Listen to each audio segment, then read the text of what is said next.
डब्बा वाला। बिष्णुपुर नामक एक गांव में अमित नामक एक डब्बा वाला अपने परिवार के साथ रहता था। अमित एक बहुत ही साधारण परिवार का आदमी था।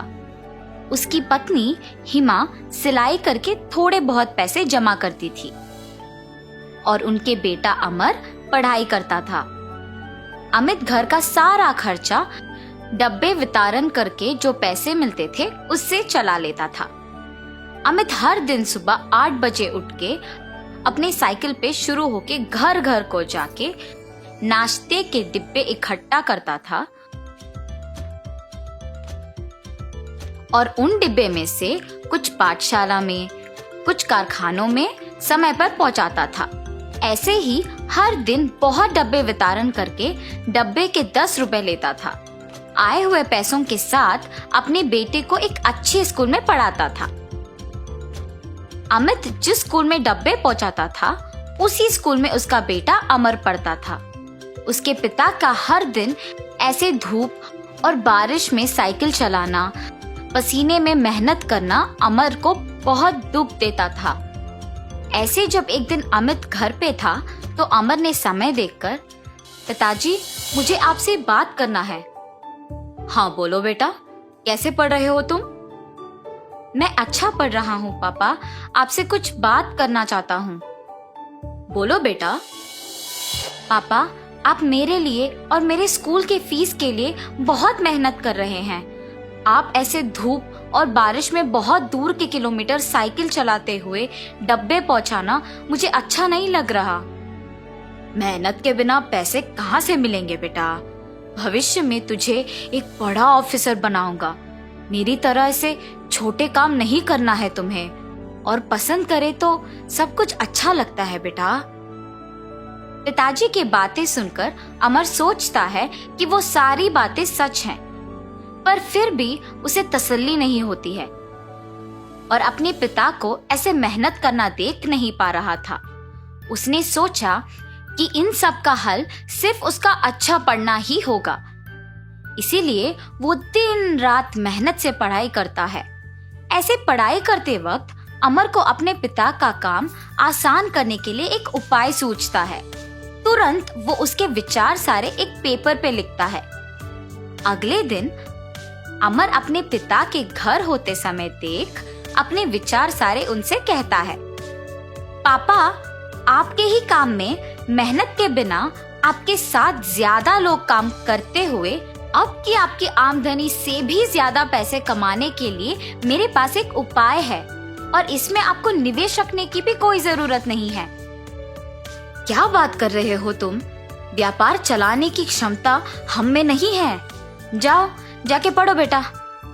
ये क्या बात हुई जी? पहले सुनो तो सही कि वो क्या कहना चाहता है।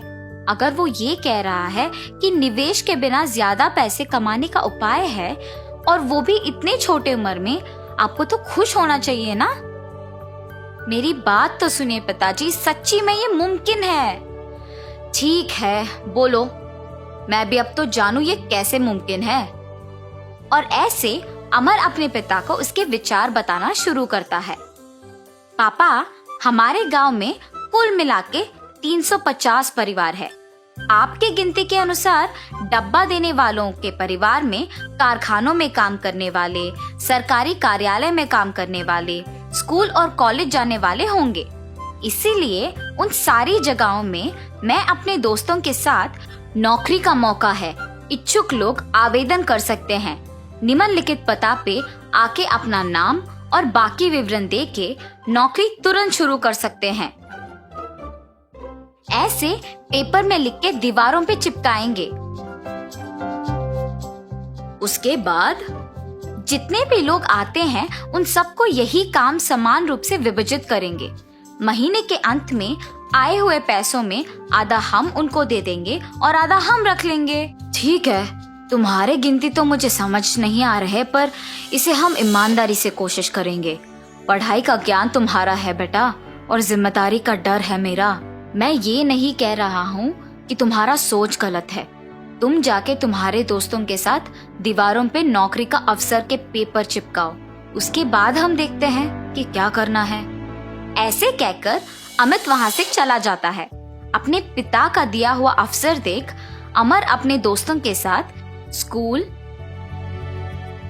सरकारी कार्यालय, कारखाने, कॉलेज जैसे जगहों के बाहर उन पत्रिकों को चिपकाता है। और इतना ही नहीं, वहां पे लोगों को भी उसने बताया कि उसके पिता ने एक नया व्यापार शुरू किया और उसमें नौकरी का अवसर है। सभी को अमित के व्यक्तित्व के बारे में सालों से पता है, क्योंकि वे डब्बा वाले की तरह सालों से काम कर रहे हैं। तो इसीलिए गांव के लोग उसके पास काम करने के लिए सहमत होते हैं। नौकरी के बारे में विज्ञापन करने के कुछ ही दिनों में 60 लोग अमित के घर नौकरी के लिए आते हैं।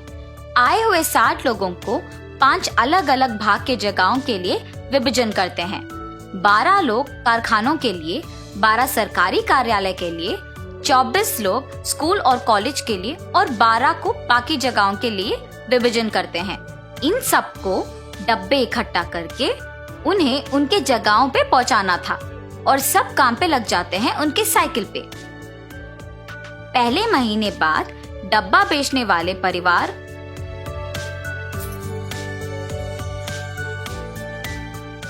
उनको उनके महीने का पैसा 600 दे देते हैं।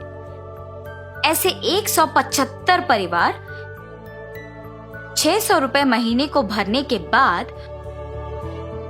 अमर के पिता के पास 1,05,000 रुपए आते हैं। 1,05,000 रुपए? उसमें से आधा तो हमारे साथ काम के कर्मचारियों को देने में ही जाएगा। फिर भी 52,500 रुपए तो बच जाते हैं। मेरा बेटा तो हीरो है। अमित ऐसे बहुत ही कम समय में एक अमीर व्यापारी बन जाता है। अमित के जीत का गांव के सारे लोग अभिनंदन करके उसका सत्कार करते हैं। पर उस समय पर अमित कहता है कि सत्कार उसे नहीं बल्कि उसके बेटे का करना चाहिए। इस जीत के पीछे मैं नहीं बल्कि मेरा बेटा है।